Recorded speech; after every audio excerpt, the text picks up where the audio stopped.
Good morning students, welcome to learning public school. आज हम continue कर रहे हैं अपना क्लास 11 फिजिक्स का third chapter motion in straight line. ये हमारा इस सीक्वेंस में जो है फोर्थ वीडियो होगा और इस फोर्थ वीडियो में हम आज बात करने वाले हैं uniform and non uniform motion. इसके पहले हम लोग पढ़ चुके हैं जो बेसिक टेक्नोलॉजी थी, distance, displacement, speed, velocity and acceleration. और अब इन्हीं सबको हमको स्पेशली यूनिफॉर्म और नॉन यूनिफॉर्म मोशन के कंसर्न में इसको डिसाइड करना है कि कब कोई भी मोशन यूनिफॉर्म है, कब कौन मोशन नॉन यूनिफॉर्म है, इस बात को ध्यान रखना है। तो देखिए, सबसे पहले हम बात करेंगे यूनिफॉर्म मोशन की।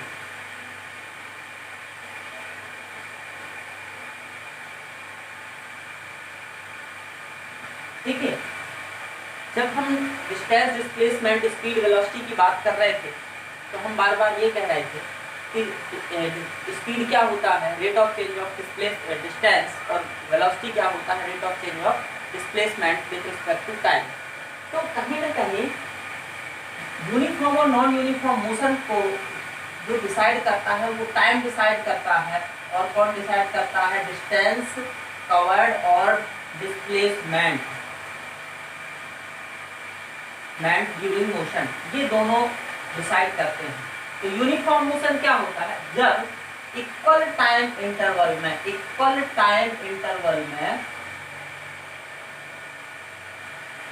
जो है आपका इक्वल डिस्टेंस कवर्ड हो या फिर इक्वल डिस्प्लेसमेंट कवर्ड हो, उस मोशन को हम बोलेंगे यूनिफॉर्म मोशन।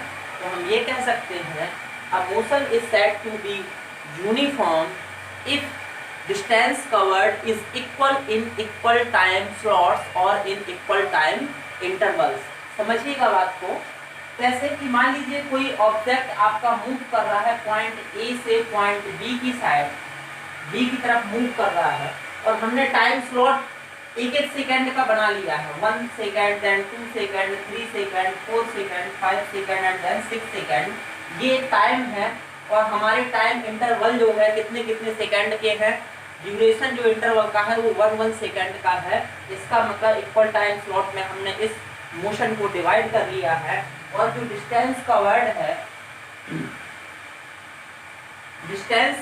है वो भी हम देखेंगे। तो डिस्टेंस कवर्ड मान लीजिए फर्स्ट सेकेंड में 2 मीटर है, तो सेकेंड जो आपका सेकेंड होगा, दूसरे सेकेंड में भी वो ऑब्जेक्ट 2 मीटर ही डिस्टेंस कवर करना चाहिए। इसका मतलब फर्स्ट सेकेंड में उसने 2 मीटर जब कवर किया है तो सेकेंड में भी कितना कवर करेगा? 2 metre. That means total distance travelled during 2 seconds will be 2 + 2 4 metre. Similarly next third second में भी कितना चलेगा? 2 मीटर चलेगा। इसका मतलब टोटल डिस्टेंस कवर कितना हो जाएगा? 2 + 2 + 6 3, that means 2 + 2 + 2 that means 6 metre. ये ऐसे ही डिस्टेंस आपका फिर आएगा 8 मीटर, फिर आएगा आपका 10 metre and then 12 metre. Okay, so इसका मतलब है कोई भी मोशन आपका यूनिफॉर्म मोशन कब होगा? जब इक्वल टाइम स्लॉट्स में। ये ध्यान रखिएगा, आप ऐसे नहीं कहेंगे सर पहले सेकेंड में 2 मीटर चला तो दूसरे में भी 2 मीटर चलना चाहिए। एक्चुअल में after first second, that means the object travelled only 2 metre between first and second. समझ में आ रही बात? तो टोटल डिस्टेंस जो ट्रेवल करेगा 2 सेकेंड में वो कितनी होगी भैया? 2 + 2 4 मीटर ही होगी ना। तो आखिरकार अगर हम दूसरे सेकेंड में बात करेंगे, दैट मीन्स 0 to 1 सेकेंड के बीच में चला था 2 मीटर, और अगर हम 1 to 2 सेकेंड के बीच की बात करेंगे तो भी 4 - 2 कितना ही चल रहा है? 2 मीटर। दैट मीन्स हर एक सेकेंड में जो डिस्टेंस कवर्ड है ऑब्जेक्ट का वो कितना है? 2 मीटर है। इसलिए ये मोशन क्या है? यूनिफॉर्म मोशन है। ध्यान रखिएगा। और यहाँ पे डिस्प्लेसमेंट के कंसर्न में भी यही है, क्योंकि डिस्प्लेसमेंट वेक्टर क्वांटिटी है। ध्यान रखिएगा। That means for displacement when the object displaces by the same distance, by the same length, sorry not distance, in equal time intervals, then this motion is called uniform motion with constant direction or fixed direction। क्यों? क्योंकि अगर उस object ने direction change कर दी तो क्या होगा? क्या होता है जब हम डिस्प्लेसमेंट फाइंड करते हैं तो जो पॉजिटिव एक्स डायरेक्शन होता है यहाँ पे पॉजिटिव वैल्यू डिस्प्लेसमेंट लेते हैं और यहाँ पे लेते हैं निगेटिव डिस्प्लेसमेंट। तो मान लीजिए कि सिमिलरली यही फंडा है एक ऑब्जेक्ट ए से बी ट्रेवल कर रहा है, डिस्प्लेसमेंट की जब हम बात करेंगे ए से बी ट्रेवल कर रहा है, हर एक टाइम स्लॉट है 1 2 3 4 5 सेकेंड का टाइम स्लॉट है। इसके बाद बी पॉइंट यहाँ कंसीडर करते हैं हम, इसके बाद ये लौटता भी है तो ये जो लौटने वाला है ना तो यहाँ भी 1 सेकेंड ही टाइम लगता है उसको, मतलब ये 6 सेकेंड आ जाएगा कब, रिटर्न जर्नी में, रिटर्न जर्नी। अब समझिएगा फर्स्ट टाइम स्लॉट में हमने मान लिया 2 मीटर डिस्प्लेसमेंट होता है, सेकंड में भी कितना होगा 2 मीटर, थर्ड में भी 2 मीटर, फोर्थ में भी 2 मीटर, सभी में 2 मीटर का डिस्प्लेसमेंट होगा, सिक्स्थ में भी 2 मीटर, और जब लौटता है 5th सेकंड के बाद 6th सेकंड में तो भी डिस्प्लेसमेंट 2 मीटर होता है। बट यहाँ होगा क्या, अगर हम डिस्प्लेसमेंट की बात करेंगे, देखिए फर्स्ट सेकंड में 2 मीटर, सेकंड में 2 मीटर, थर्ड में 2 मीटर, दैट मींस 2 + 2 ये 4 मीटर हो जाएगा, ये 6 मीटर हो जाएगा, ये 8 मीटर हो जाएगा, ये 10 मीटर हो जाएगा। बट 6th सेकंड में हो क्या रहा है एक्चुअली में, डिस्प्लेसमेंट तो यस 2 मीटर है, डिस्प्लेसमेंट कितना है 2 मीटर है, बट कैसा है ये समझिए बात को, डायरेक्शन चेंज हो गई। डायरेक्शन चेंज होने का मतलब क्या है, डिस्प्लेसमेंट हो जाएगा -2 मीटर, सो 10 + -2 यहाँ पर डिस्प्लेसमेंट कितना बताएगा आपको, एक्चुअल में 8 मीटर बताएगा, क्योंकि फाइनल और इनिशियल पॉइंट, ठीक है। तो नेगेटिव वैल्यू आ जाएगी, जब नेगेटिव वैल्यू आ जाएगी तो इसका मतलब हर एक टाइम स्लॉट में, देखिए डिस्प्लेसमेंट बात करूँ 1 2 3 4 5 सेकंड तक जो नेट डिस्प्लेसमेंट है वो कितना है 2 मीटर है, बट जो 6th सेकंड है उसमें डिस्प्लेसमेंट कितना आ गया -2 मीटर। इसका मतलब displacement is not equal in equal time interval because in the 6th second the displacement is -2 meter, but in all seconds 1 2 3 and 4 the displacement is +2 meter। Clear. सो अगर आपका displacement जो है फिक्स है और डायरेक्शन भी fix है equal time slot में, तभी वो मोशन यूनिफॉर्म होगा, अदरवाइज यूनिफॉर्म नहीं होगा। तो हम ये कह सकते हैं कि when a motion is said to be uniform when an object travels in a particular direction and covers equal distance or displacement in equal time intervals। Clear, okay. अब हम बात करते हैं नॉन यूनिफॉर्म मोशन की, just इसका opposite है। Non uniform motion में क्या है, when a motion is said to be non-uniform when an object covers distance or displacement in a particular direction,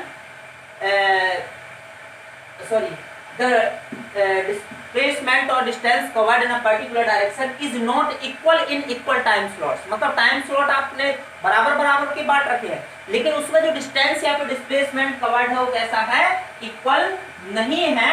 यहाँ तक कि अगर डिस्प्लेसमेंट वेक्टर फॉर्म की बात करें अगर, तो डिस्प्लेसमेंट अगर इक्वल टाइम स्लॉट्स में इक्वल है, ये ध्यान दीजिएगा, लेकिन अगर ऑब्जेक्ट की डायरेक्शन चेंज हो रही है, इसका मतलब वो मोशन यूनिफॉर्म नहीं है, बिकॉज डायरेक्शन अगर चेंज होगी, भले वैल्यू सेम हो इक्वल टाइम इंटरवल में, लेकिन अगर डायरेक्शन चेंज हुई तो वो इक्वल टाइम इंटरवल में इक्वल डिस्प्लेसमेंट काउंट नहीं होगा, इसलिए जो है वो नॉन यूनिफॉर्म मोशन होगा।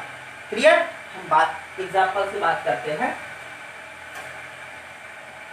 दोनों के ग्राफ भी मैं बता देता हूं अभी।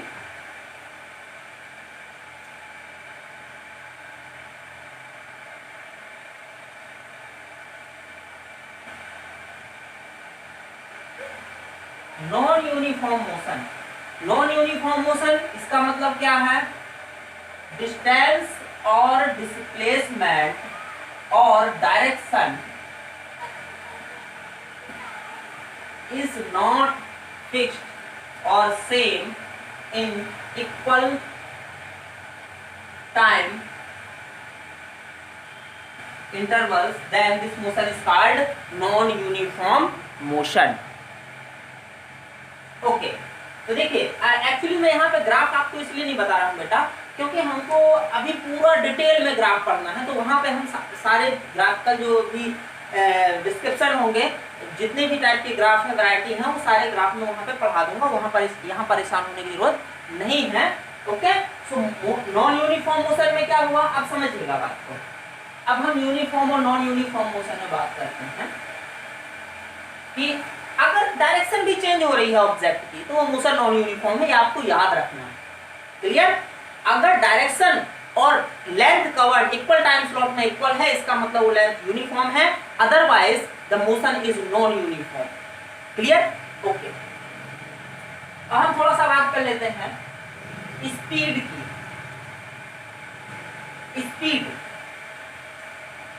स्पीड और वेलोसिटी दोनों डिपेंडेंट किसमें है, ये डिपेंडेंट है डिस्टेंस कवर्ड में,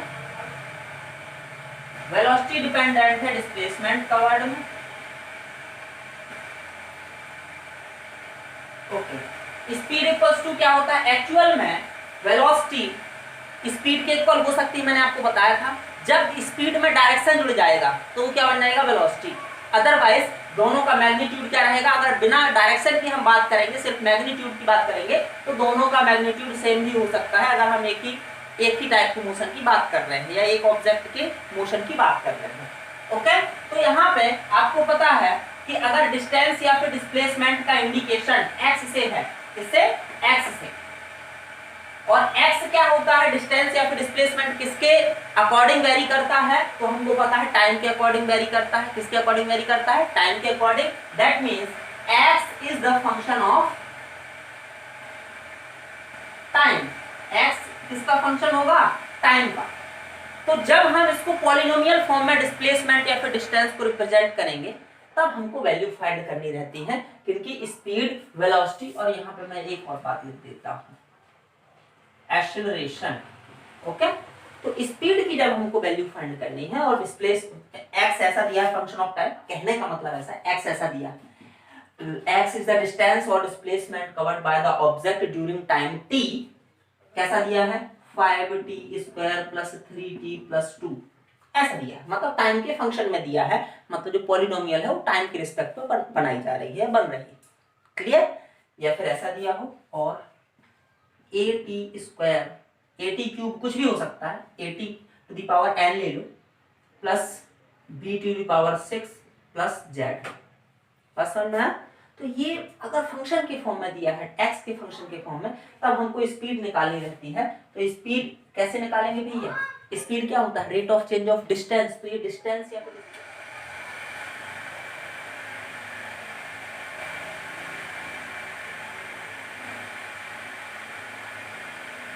ओके, सो स्पीड जो है आपका, तो क्या होगा, स्पीड क्या होता है, rate of change of distance. That means dv, that means differentiation of x, that means distance with respect to time. x क्या है, यहाँ डिस्टेंस काउंट होगा, क्योंकि भाई अगर वेलोसिटी की बात करें तो क्या होगा, dx/dt। मैंने बताया था, क्योंकि यहाँ पे जब डिफरेंशिएशन करते तो हम फाइंड क्या करते हैं, मैग्नीट्यूड। क्या फाइंड करते हैं, मैग्नीट्यूड। हम मैग्नीट्यूड, तो वेलोसिटी का मैग्नीट्यूड और स्पीड का मैग्नीट्यूड सेम हो जाएगा, तब जब फंक्शन की बात होगी। इसके बाद अगर उसी मोशन में कहता है कि भाई एक्सेलरेशन फाइंड करो, तो एक्सेलरेशन क्या होगा, rate of change of velocity, that means dv/dt, मतलब टाइम की रिस्पेक्ट में अगर एक वेलोसिटी का जो फंक्शन है यहाँ से उसको एक बार और डिफरेंशिएट कर देंगे तो क्या मिल जाएगा हमको, एक्सेलरेशन। या फिर हम ये कह सकते हैं वेलोसिटी में एक बार dx/dt है, तो यहाँ पे हम ये भी कह सकते हैं कि एक्सेलरेशन इक्वल्स टू d²x, मतलब x का 2 बार डिफरेंशिएशन कर दो टाइम के रिस्पेक्ट में, तो भी वो किसके इक्वल हो जाता है, एक्सेलरेशन के इक्वल हो जाता है, डिस्प्लेसमेंट का।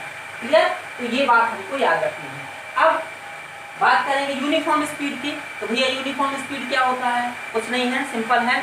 अगर इक्वल टाइम इंटरवल में डिस्टेंस कवर्ड इक्वल होगा तो वो क्या हो जाएगी, स्पीड यूनिफॉर्म हो जाएगी। यूनिफॉर्म वेलोसिटी क्या होता है, अगर फिक्स डायरेक्शन में, जब भी वेक्टर फॉर्म की बात आएगी तो यूनिफॉर्मिटी के लिए आपको डायरेक्शन भी फिक्स करना पड़ेगा, इंक्लूडिंग मैग्नीट्यूड। तो अगर ऑब्जेक्ट एक पर्टिकुलर फिक्स डायरेक्शन में मोशन करता है और इक्वल टाइम इंटरवल में जो डिस्प्लेसमेंट है वो इक्वल है, तो वेलोसिटी क्या हो जाएगी, यूनिफॉर्म वेलोसिटी हो जाएगी। ठीक है, अब यूनिफॉर्म एक्सेलरेशन होता है, तो अब यूनिफॉर्म एक्सेलरेशन का मतलब क्या है कि अगर इक्वल टाइम स्लॉट में एक्सेलरेशन क्या है, फिक्स्ड है, कांस्टेंट है, मतलब अगर पहले सेकंड में एक्सेलरेशन 2 मीटर पर सेकंड स्क्वायर था तो दूसरे सेकंड में भी कितना होना चाहिए, 2 मीटर पर सेकंड ही होना चाहिए, फिक्स होना चाहिए, तब वो जो है एक्सेलरेशन क्या होगा, यूनिफॉर्म एक्सेलरेशन होगा। That means if the acceleration is equal in equal time slots, तो हर एक बार इक्वल होगा एक्सेलरेशन, मतलब वो फिक्स हो जाएगा, हर एक टाइम स्लॉट में एक्सेलरेशन फिक्स रहेगा, तभी वो यूनिफॉर्म एक्सेलरेशन होगा, including the fixed direction of motion. अगर एक्सेलरेशन इक्वल टाइम स्लॉट में फिक्स है लेकिन डायरेक्शन ऑब्जेक्ट की चेंज हो रही है, ध्यान दीजिएगा, तो वो मोशन यूनिफॉर्म नहीं होगा। मैं आपको 10 बार बता चुका हूँ, ये बात पॉइंट आउट कर लीजिएगा। कंफ्यूजन यही होता है कि सर इक्वल टाइम इंटरवल में, इक्वल टाइम में इंटरवल में एक्सेलरेशन तो सर फिक्स है, इक्वल है, सर वेलोसिटी तो इक्वल है, डिस्प्लेसमेंट तो इक्वल है, लेकिन फिर भी मोशन नॉन यूनिफॉर्म क्यों है? क्यों? क्योंकि वहां पर कहीं ना कहीं डायरेक्शन चेंज हो रहा है, इसलिए उस मोशन को यूनिफॉर्म मोशन कहा गया है। स्पेशली जब हम सर्कुलेटरी मोशन पढ़ेंगे तब वहां पे आपको मैं बताऊंगा कि देखिए वेलोसिटी या फिर एक्सेलरेशन फिक्स होने के बावजूद भी सर्कुलेटरी मोशन है, that means motion in a circle is not uniform motion, वो नॉन यूनिफॉर्म होता है हमेशा। और ये क्वेश्चन आता है एग्जाम में कि एक्सप्लेन करिए कि सर्कुलेटरी मोशन और motion in a circle is not a uniform motion. Clear? Okay, तो अब हम इसमें थोड़ा सा आगे बढ़ते हैं। हाँ, अब आती है average speed, average velocity and average acceleration. तो एवरेज स्पीड फाइंड करने के मैं तरीके आपको बता देता हूँ।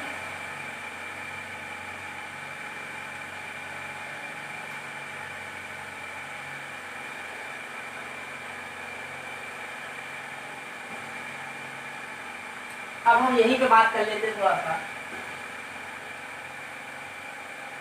एवरेज की, एवरेज स्पीड की और एवरेज वेलोसिटी। इसमें ध्यान दीजिएगा, एवरेज स्पीड क्या होती है, एस लिख देता हूं मैं। एवरेज स्पीड इक्वल टू होता है total distance covered upon total time taken during motion. Total distance covered upon total time taken is called average speed. समझ गए आप बात को? अब यहाँ पे समझिएगा एवरेज स्पीड में यहाँ पे फॉर्मूले कैसे आते हैं वो देखना है। तो एवरेज स्पीड में अगर कोई ऑब्जेक्ट आधा डिस्टेंस, ठीक है, किसी टाइम में चलता है और आधा डिस्टेंस किसी मतलब इक्वल डिस्टेंस दो टाइम स्लॉट में अलग अलग टाइम में इक्वल डिस्टेंस कवर करता है, तब उसकी एवरेज स्पीड कैसे निकाली जाती है। जैसे देखिए कि एक ऑब्जेक्ट ए से पहले बी तक जाता है, डिस्टेंस चलता है x किलोमीटर। कितनी चलता है? x किलोमीटर, ठीक है। सॉरी, ए से बी तक जाता है और उसके बाद बी से सी तक जाता है। यहाँ पे स्पीड होती है इसकी x किलोमीटर या x मीटर पर सेकेंड, किलोमीटर पर आवर लिख लो, और यहाँ पे होती है बी टू सी तक जाने में y kilometre per hour.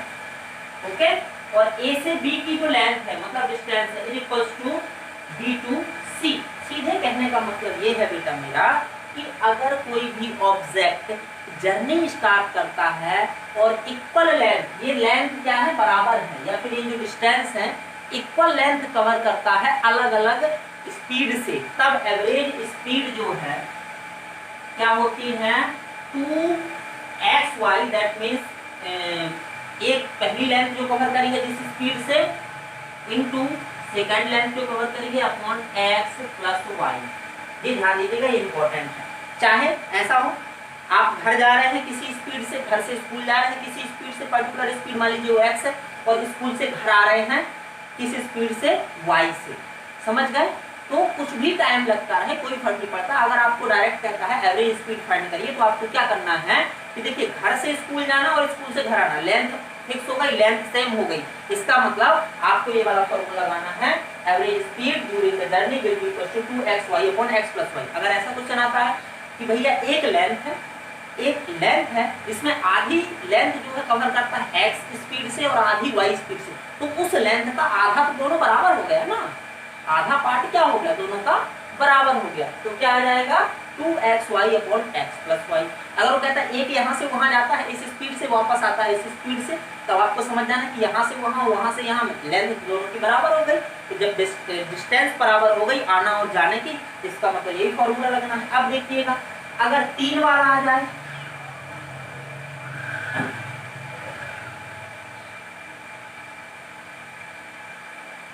A B C D एक ऑब्जेक्ट है जो ट्रेवल करता है ए से बी तक, बी से सी तक, सी से डी तक, जहां पे ए बी की लेंथ, बी सी की लेंथ और सी डी की लेंथ बराबर है।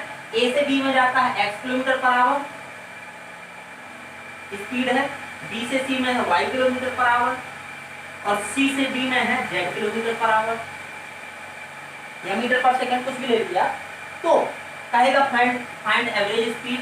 So average speed will be, देखिए यहाँ 2xy था ना, कुछ नहीं करना, 3 है लेकिन इक्वल लेंथ है। क्या है? इक्वल लेंथ है। xyz upon xy plus yz plus zx। बात खत्म हो गई। ये फॉर्मूले आपको डायरेक्ट याद रखने हैं, कंपटीशन में आते हैं। बाकी डिराइव कैसे करते हैं मैं बता दूंगा, इसको समझना होगा, लेकिन डिराइव करने का उतना सिग्निफिकेंस नहीं है जितना ये बातों को याद रखने का सिग्निफिकेंस है।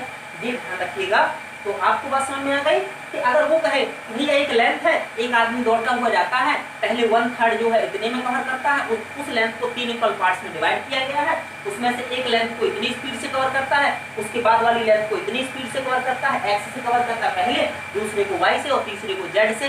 तब वो कहेगा कि एवरेज स्पीड बताइए। तो आपको कुछ नहीं करना है, एवरेज स्पीड का डायरेक्ट फॉर्मूला पुट कर दीजिए, 3xyz upon xy plus yz plus zx, answer आ जाएगा आपका। वैसे यहाँ है, अगर दो इक्वल लेंथ स्लॉट की बात कर रहा हो, चाहे वो किसी भी तरीके से हो, अगर आपको अलग अलग स्पीड से वो ट्रेवल कर रहा है, तो एवरेज स्पीड निकालने के लिए आपको सीधे फॉर्मूला लगा देना 2xy upon x plus y, answer आ जाएगा आपका। Okay okay. अब हम आते हैं वेलोसिटी में। एवरेज स्पीड फाइंड करने का तरीका आपको पता चल गया। एक तो सिंपल तरीका है total distance covered upon total time taken. ऐसा है कि एक आदमी यहाँ ए से बी तक गया, फिर बी से सी तक गया, सी से डी तक गया और डी से ई तक गया। समझिएगा, एक करा देता हूँ मैं एग्जांपल, ठीक है? ये फॉर्मूले याद रखिएगा आप लोग, इनको लिख लीजिएगा। जैसे एक ऑब्जेक्ट, इसकी बात करो एवरेज स्पीड, एक ऑब्जेक्ट है ए से बी में गया 5 किलोमीटर, बी से सी में गया 3 किलोमीटर, सी से डी में गया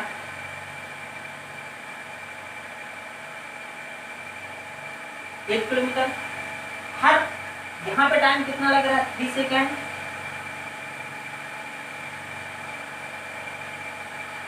इसको कर देते आवर में, 1 आवर।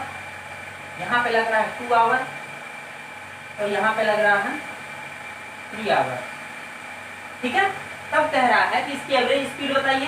तो एवरेज स्पीड इक्वल टू क्या होता है? Total distance covered upon total time taken. तो टोटल डिस्टेंस कितनी कवर करी इसने टोटल जर्नी में, डी तक पहुंचने में? 5 3 8 8 16 16 upon total time taken. Total कितना टाइम लगा? 16 किसमें? किलोमीटर में। और टोटल टाइम 5 प्लस 6 आवर। तो हमारा आंसर जो भी आएगा 2.66 किलोमीटर पर आवर उसकी एवरेज स्पीड आ जाएगी। तो ये हो गया total distance covered into upon total time taken average speed के लिए, ठीक है?